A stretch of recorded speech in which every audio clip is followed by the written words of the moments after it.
ውድ የዩቲዩብ ቻናል ተከታታዮች እንዴት ናችሁ? እግዚአብሔር ይመስገን በጣም ደህና ነኝ። ዛሬ እጅግ በጣም ለየት ያለ ዳቦ አሰራር ይዤላችሁ መጥቻለሁ። ዱባ ለማይወድ ሰው በዳቦ መልክ እንደዚህ አዘጋጅቶ መመገብ ይችላል። እጅግ በጣም የሚያምር ከለሩ ወርቃማ የሆነ በዛ ላይ በጣም ሶፍት የሆነ ዳቦ ጣፋጭነቱ በቀጣሙ ልነግራችሁ አልችልም። እና በዛ ላይ ደግሞ በጣም በቀላሉ በ10-15 ደቂቃ ውስጥ የምታዘጋጁት ዳቦ ወይም እንደ ኬክ ቁጠሩት። በጣም ሶፍት ነገር ስለሆነ ማለት ነው። እንዴት እንደምታዘጋጁት አሳያችኋለሁ። ዩቲዩብ ቪዲዮውን ላይክ በማድረግ ሰብስክራይብ ካላረጋችሁ ሰብስክራይብ በማድረግ ቪዲዮውን ብትጀምሩ ደስ ይለኛል። አሁን ወደ አሰራሩ እንገባለን። በመጀመሪያ 200 ግራም የሚሆን ዱባ ልጭ አዘጋጅቼ ነበር። ከትፌ የፈላ ውሃ ውስጥ አደረኩትና ለ10 ደቂቃ እንዲበስል አደረኩት ማለት ነው። ምክንያቱም እንዲሁ ጥሬውን ዳቦ ከመስራት ሲበስል ለጣዕሙ ቆንጆ ስለሆነ ማለት ነው። ከዛ በኋላ ትንሽ እንዲቀዘቅዝ ካደረኩኝ በኋላ ያው እንደምትመለከቱት በቪዲዮ ላይ በጣም ሶፍት ሲሆን በደንብ አድርጌ እንዲመስል በደንብ አድርጌ ፈጭቼዋለሁ ማለት ነው። እዚህ ጋር በማንኛውም አይነት መፍጫ መጠቀም ትችላላችሁ። ጁስ መፍጫ ደግሞ በደንብ ከበሰለን በእጃችሁ በምትድጡት አይነት ነገር በመዳጥ ማዘጋጀት ይቻላል። ከዛ ከፈጨነው በኋላ እሱን ወደ ጎን አስቀምጠን ዱቄታችንን እናዘጋጃለን ማለት ነው።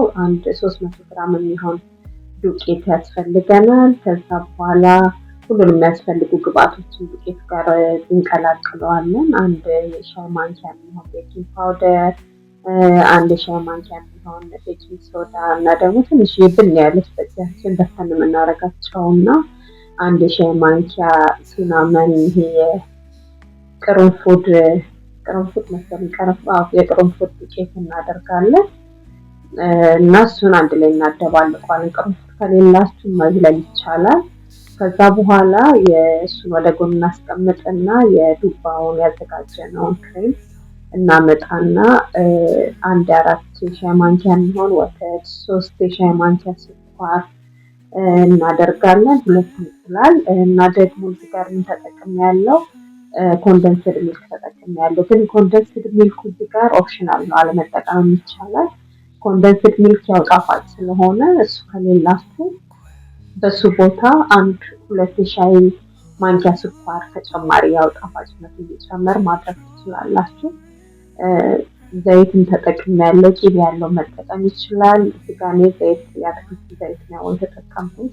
4 የሾርባ ማንኪያ የሚሆን ዘይት ነው የተጠቀምኩት እና 2 እንቁላል እሱን በአንድ ላይ እንደባልቀዋለን ማለት ነው። ከዛ በኋላ ቅድም ያዘጋጀነው ዱቄት ስላለን ዱቄቱን ሰፋ ባለ ዕቃ ላይ ገለበጡት እንደምታዩት። ከዛ በኋላ የዱባውን የተፈጨውን ቅልቅል እንጨምረውና ዱቄቱ ላይ አንድ ላይ በደንብ አድርገን እናዋህደዋለን ማለት ነው።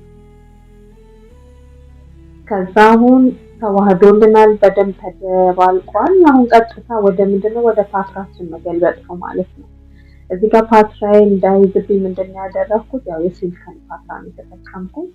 እንዳይዝ ምንድነው ዱቄትና ዘይት ከቀባሁት በኋላ ትንሽ ዱቄት በተን አድርጌበታለሁ። ያም እንዳይጣበቅ ስለሚረዳኝ ነው።